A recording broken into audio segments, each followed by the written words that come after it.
जय Malhar news चॅनलच्या सर्व प्रेक्षकांना सपना चौधरीचा नमस्कार। नंदुरबार येथे राज्याचे मदत पुनर्वसन व आपत्ती व्यवस्थापन मंत्री अनिल पाटील हे जिल्हा दौऱ्यावर आले असताना त्यांनी पत्रकारांशी संवाद साधत सांगितले की दुष्काळी जिल्ह्यांच्या दुसऱ्या यादीसाठी नोव्हेंबर 29 पर्यंत निर्णय होणार असल्याचे सांगितले।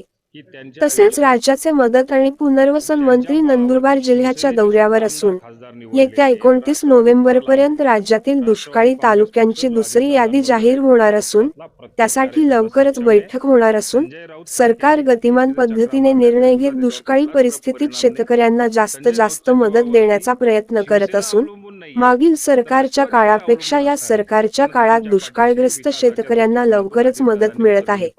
विमा कंपन्यांकडून अग्रिम रक्कम ही शेतकऱ्यांच्या खात्यात टाकण्यास सुरुवात झाली असून दुष्काळी भागातील उपाययोजना सुरुवात झालेली आहे। सरकारने अगोदर घोषित केलेल्या दुष्काळी तालुक्यांचा प्रस्ताव केंद्र सरकारकडे पाठवण्यात आला असून त्याला लवकरच मंजुरी मिळणार आहे। शेतकऱ्यांना लवकरच दुष्काळी परिस्थितीत दिल्या जाणाऱ्या सर्व मदती सरकारकडून दिल्या जाणार असून सरकार शेतकऱ्यांच्या हितासाठी कटिबद्ध असल्याची माहिती मंत्री अनिल पाटील यांनी दिली। यावेळी मदत पुनर्वसन मंत्री अनिल पाटील यांनी संजय राऊत यांचे टीकेला जोरदार प्रत्युत्तर दिले। संजय राऊतांच्या आयुष्यात त्यांच्या बळावर कधी शिवसेनेचे आमदार खासदार निवडून आलेले नाही।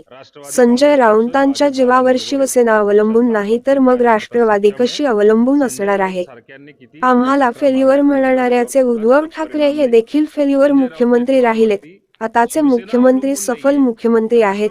राज्याला न शोभणारे उद्धव ठाकरे हे पहिल्यांदाच लाभलेले मुख्यमंत्री होते।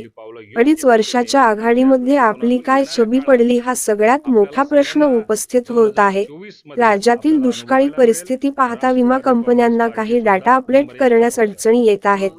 राज्यातल्या दुष्काळी भागातील शेतकऱ्यांच्या खात्यात 1-2 दिवसात विम्याची अग्रिम पडणार आहे। कालपासून राज्यातल्या विमा कंपन्यांनी दुष्काळाची अग्रिम देण्यास सुरुवात केली आहे। विमा कंपन्यांनी केलेली तक्रार प्रशासनाकडून खारिज करण्यात आली आहे। मराठा समाजाला वेगळं आरक्षण मिळावं ही रास्त मागणी होती। राज्यातल्या अनेक भागात मराठ्यांच्या कुणबींच्या नोंदी मिळत आहेत, त्यामुळे ओबीसी मध्ये स्पर्धा निर्माण होईल। आपल्या बांधवामध्ये वाटा पडेल। 17 लोकांनी वाटून खाल्ल्यात, त्यामुळे मराठा समाजाने मोठं मन ठेवले पाहिजे, इतर समाजही खारीचा वाटा ठेवतील, असे राज्याचे मदत पुनर्वसन व आपत्ती व्यवस्थापन मंत्री अनिल पाटील यांनी पत्रकारांशी संवाद साधताना सांगितले।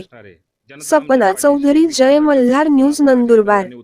आता संजय राऊतांनी माटीमध्ये राष्ट्रवादी काँग्रेस पक्षाच्या आमदारांना जागा मिळणार नाही असं जर का त्यांचं म्हणणं असेल, माझं नम्र आव्हान आहे संजय राऊत साहेबांना की त्यांच्या आयुष्यात त्यांच्या बळावरती शिवसेनेचे सुद्धा आमदार खासदार निवडलेले नाहीत। राष्ट्रवादी फार लांब आहे। राष्ट्रवादी काँग्रेस पक्ष जो अजितदादांबरोबर आहे त्या पक्षातला प्रत्येक कार्यकर्ता सक्षम आहे। संजय राऊत सारख्यांनी किती तिथे चक्रा मारल्या तरी सुद्धा त्याच्यावर कुठलाच परिणाम नाही। संजय राऊतच्या जीवावरती शिवसेना अवलंबून नाहीये तर राष्ट्रवादी कुठे अवलंबून असणार आहे। जनता आमच्या पाठीशी आहे। विकासाच्या दृष्टिकोनातून अजितदादांनी उचललेली पावलं योग्य दिशेने आहेत आणि त्या दृष्टिकोनातून येणाऱ्या काळात आपल्याला सगळ्यांना 2024 मध्ये आपल्याला अनुभवायला मिळेल राष्ट्रवादी काँग्रेस पार्टी सुद्धा नंबर 1 चा पक्ष असेल। तिथे फेल्युअर झालेले म्हटल्यानंतर ठाकरे साहेबांच्या जागेवरती फक्त ते आता स्वप्न रंगवण्याचं काम संजय राऊत साहेबांकडनं चाललेले आहेत। माननीय उद्धव ठाकरे साहेब ऑलरेडी मुख्यमंत्री होऊन चुकलेले आहेत, त्या ठिकाणी ते फेल सुद्धा झालेले आहेत। राज्याच्या मुख्यमंत्री पदाला अशा पद्धतीचा न शोभणारा मुख्यमंत्री पहिल्यांदाच लाभलेला आहे। आत्ता जो मुख्यमंत्री काम करतोय तो मुख्यमंत्री अतिशय उत्कृष्ट काम करत आहेत। त्याच्या अगोदरचे जे मुख्यमंत्री झालेले असेल त्यांनी सुद्धा त्यांच्या कामाची छबी पाडलेली आहे। पण 2.5 वर्षाच्या आघाडीच्या सरकारमध्ये मुख्यमंत्री असताना आपली काय छबी पडली हा सगळ्यात मोठा प्रश्न आहे, भविष्यात होण्याचा प्रश्न मध्ये जवळपास कालपासनं त्यांचा ज्या काही विमा कंपन्या वेगवेगळ्या जिल्ह्यामध्ये वेगवेगळ्या कंपन्या आहेत। नंदुरबार जिल्ह्यामध्ये काही प्रमाणामध्ये विमा कंपनीने त्यांची कंप्लेंट रेज केलेली होती, ती आता राज्याच्या स्तरावरून सेक्रेटरीच्या माध्यमातून ती सुद्धा कंप्लेंट ही खारिज केली गेलेली आहे। अग्रिम रक्कम 25% जी द्यायला पाहिजे होती ती दिवाळीच्या आत द्यायला पाहिजे होती, अशा स्वरूपाचं मुख्यमंत्र्यांना आणि मदत पुनर्वसन मंत्री म्हणून मी आणि राज्याचे कृषी मंत्री यांना विमा कंपन्यांनी शब्द दिलेला आहे. राज्यामध्ये बहुतांश जिल्ह्यांमध्ये ही प्रक्रिया काल संध्याकाळपासून सुरू झालेली आहे. मला असं वाटतं की दिवाळीचे 2-3 दिवस सुट्ट्या असल्यामुळे काही डाटा अपडेट करायला अडचणी निर्माण झाल्या. एवढ्या 2-3 दिवसामध्ये विम्याची अग्रिम पडायला काही हरकत नाही. हे आता उत्तर महाराष्ट्र असेल, विदर्भ असेल, कोकण असेल, महाराष्ट्रातला जवळपास 75% असा काही भाग आहे की त्यामध्ये ऑलरेडी मराठा समाज, मी जरी मराठा असलो तरी सुद्धा माझ्याकडे पिढ्यानपिढ्या माझ्या आधीच्या 2 पिढ्यांपासून ओबीसीचं सर्टिफिकेट आहे. त्यामुळे मराठा समाजाचा मॅक्सिमम समावेश जवळपास 70% महाराष्ट्रामध्ये हा मोठ्या प्रमाणावरती ओबीसी मध्ये समावेश झालेला आहे. मराठा समाजाची की आपल्याला वेगळं आरक्षण मिळालं पाहिजे, परत आपल्याच बांधवांमध्ये आपण जाऊन वाटा पाडायचा किंवा हिस्सा घ्यायचा, याच्यापेक्षा वेगळं आरक्षण जर का मराठा समाजाला मिळालं असतं, ती एक रास्त मागणी होती. त्यामुळे थोडंसं ओबीसी समाजावरती आता येणाऱ्या काळामध्ये जी स्पर्धा आपल्याला बघायला मिळते ती स्पर्धा अधिक वाढणार आहे. ओपन सारखीच ती आता ओबीसी मध्ये स्पर्धा असणार आहे. कारण पूर्वीची ओबीसीची संख्या आणि आता लाखो लोक परत ओबीसीचे दाखले मराठा समाजाचे घेऊन परत त्याच्यात समावेश होईल. आपल्याच बांधवांमध्ये, आपल्याच भावंडांमध्येच ते आता वाटा पडेल.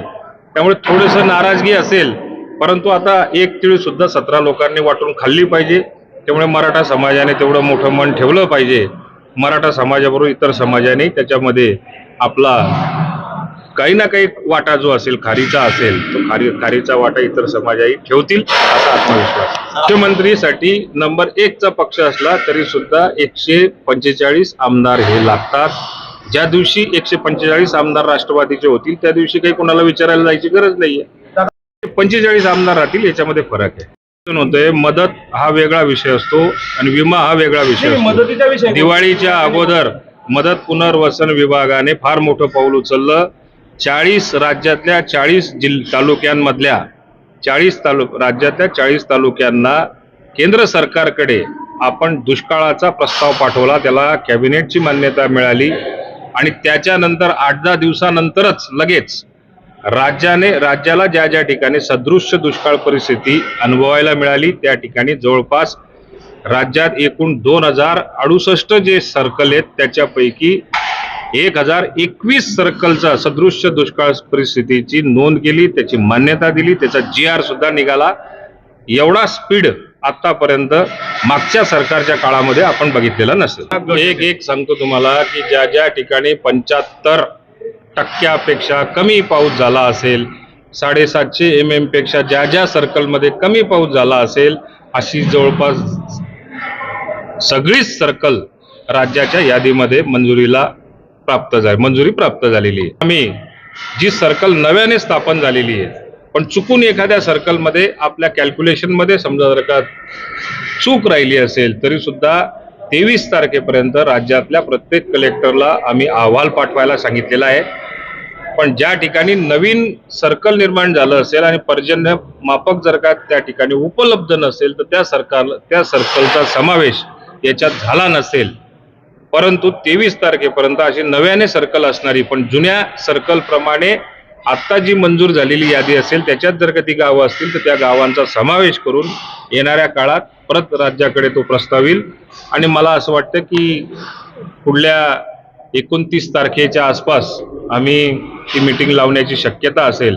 आणि आणखी एक दुष्काळाची यादी अजून राहिलं तर 3री यादी, परंतु शेतकऱ्याच्या पाठीमागे शासन असल्यामुळे मुख्यमंत्री आणि उपमुख्यमंत्र्यांनी स्पष्ट सूचना दिलेल्या आहेत. नियमानुसार जितके बसतील तेवढं शेतकऱ्यांना आपण सहकार्य करायचं, शेतकऱ्याच्या पाठीशी उभं